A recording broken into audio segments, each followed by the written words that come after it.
ეჭვებზე დაყრდნობით საუბრობს სუსის უფროსი? ეჭვებზე დაყრდნობით საუბრობთ, რა თქმა უნდა. კობახიძემ დინარაძის ეჭვებმა ქართული ოცნება ახალ დიპლომატიურ სკანდალში გახვია. ეგონად სკანდალი თავად გახეთქეს.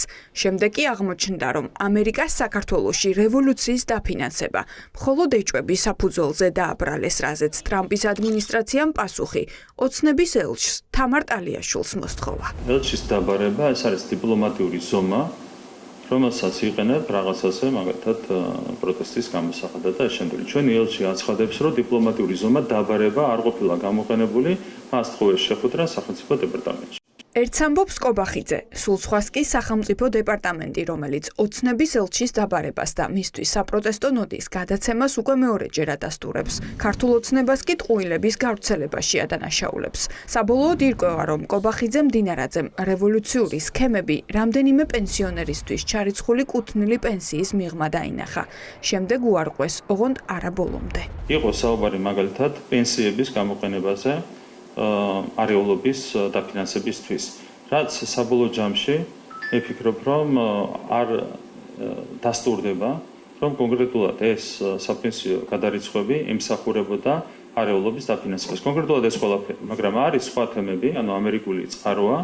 ამ წყაროებიდან ფინანსდება ორგანიზაციები, რომლებიც არიან პირდაპირ ჩართული რევოლუციურ პროცესებში. ამას გულწრფელად ვესაუბრებით ჩვენს ამერიკელ პარტნიორებს. ჩემი მოწოდება სახელმწიფო დეპარტამენტის მიმართ დაგმოს მკაფიოდ ხელისუფლების დამხობის მცდელობა.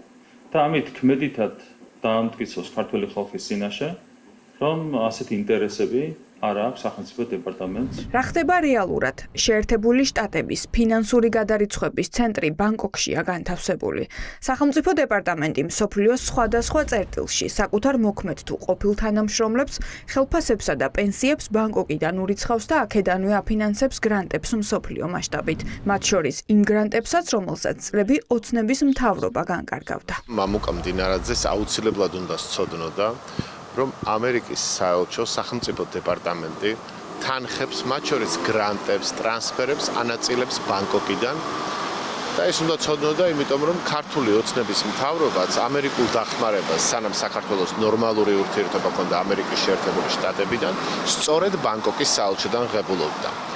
ამის გამო მოხდა ელჩის დაბარება, რომ აი ამ აბსურდული ბრალდებაზე მოეთხოვათ პასუხი. ტრამპი არ რეკავს.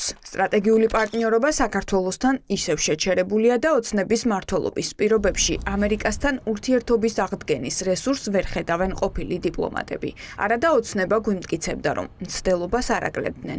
ვაშინგტონში წერილს წერილზე აგზავნიდნენ. რეალობა კი მათ საწინააღმდეგოდ მოქმედებს. შეუძლებელია, რომ ჩვენ ერთის მხრივ ყავდეს რეჟიმი, რომელიც დღედაღამ ლანძღავს დასავლეთს, დღედაღამ დეзинფორმაციას და პროპაგანდას ავრცელებს ჩვენი დასავლეთი პარტნიორების წინააღმდეგ და ამას არანაირი შეფასება და რეაგირება არ მოყავს დასავლეთში. ეს არის ფიზიკურად გამორიცხული. იქ უფრო მსგავსი გამოძახებები ჩვენი დიპლომატიური წარმომადგენლობების წევრებისა გაგრძელდება და ამას იქნება სულ უფრო მეტად დამაზიანებელი შედეგი ჩვენი ქვეყნისათვის. დასავლეთის მხრიდან ძალიან დიდხანს იყო მზაობა, მათ შორის იმ თავდასხმებზე თვალის დახუჭვით, რომელიც მათ ელჩებზე განახორციელეს, იმ იერიშის უგულებელყოფით, რომელიც მათ დასავლეთის ღირებულებებზე მიიტანეს.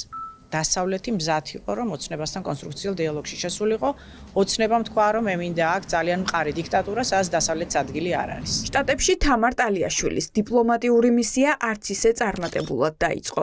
პარტნიორობის აღდგენას რომ გვპირდებოდნენ, პასუხად დიპლომატიური დემარში და კიდევ უფრო გაუარესებული ურთიერთობები მიიღეს ამჯერად ტრამპის ადმინისტრაციასთან, რომელსაც რევოლუციის დაფინანსებაში სდებენ ბრალს.